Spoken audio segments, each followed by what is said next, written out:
છો અમદાવાદીઓ? તો સ્વાગત છે તમારું ટેસ્ટ ઓફ ગુજ્જુમાં। તો આજે આપણે સ્ટાર્ટ કરીએ છીએ મકાઈનું ગ્રેવીવાળું શાક। તો એની માટે આપણે સૌપ્રથમ લઈશું તેલની અંદર આપણે નાખીશું 1 ચમચી જીરું અને જીરાને થોડું તતડવા દઈશું। હવે જીરું તતડાઈ ગયા બાદ હવે આપણે અંદર નાખી દઈશું થોડી હિંગ,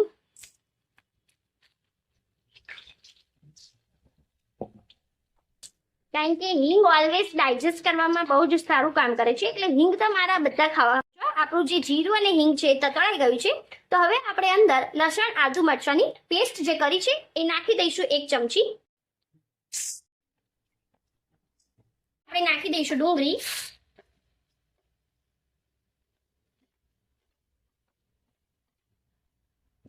અને આ ડુંગળીને હવે આની અંદર આપણે તતડાવા દઈશું।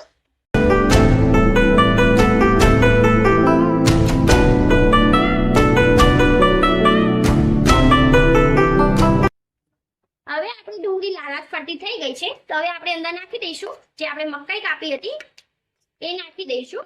અને મકાઈને હંમેશા થોડા પકતા વાર લાગશે, તો આપણે એને થોડા સમય સુધી પકવા દઈશું।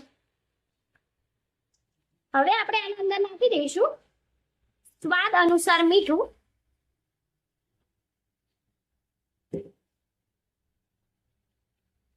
અને હવે આપણે આની અંદર અત્યારે કોઈ મસાલો નથી કરવાનો, પણ હવે આપણે આની અંદર થોડી વાર સુધી આને પકવા માટે છોડી દઈશું। તો આપણી આ ટોમેટો પ્યુરી છે, આના અંદર આપણે મસાલો કરી લઈશું।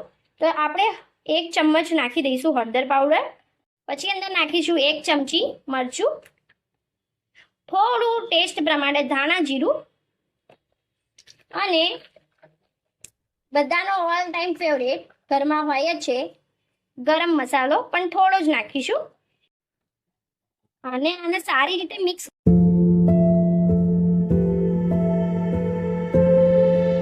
જે રેડી કરી હતી ટોમેટો પ્યુરી છે એ નાખી દઈશું આપણે અંદર મસાલાવાળી। બસ, તો આપણું શાક એકદમ રેડી છે, પણ જ્યાં સુધી આપણું તેલ ટામેટાની પ્યુરીમાંથી છૂટું ના પડે, તેલ અલગ ના આવી જાય, ત્યાં સુધી આપણે આને ચડવા દઈશું। પછી આપણું એકદમ સિમ્પલ અને હેલ્ધી મકાઈના ગ્રેવી વાળું શાક રેડી થઈ જશે। હવે તમે જોઈ શકો છો આપણું તેલ જે છે શાકમાંથી છૂટું પડી ગયું છે, એનો મતલબ આપણું શાક જે છે એ થઈ ગયું છે। તો હવે આપણે નીકાળી લઈશું।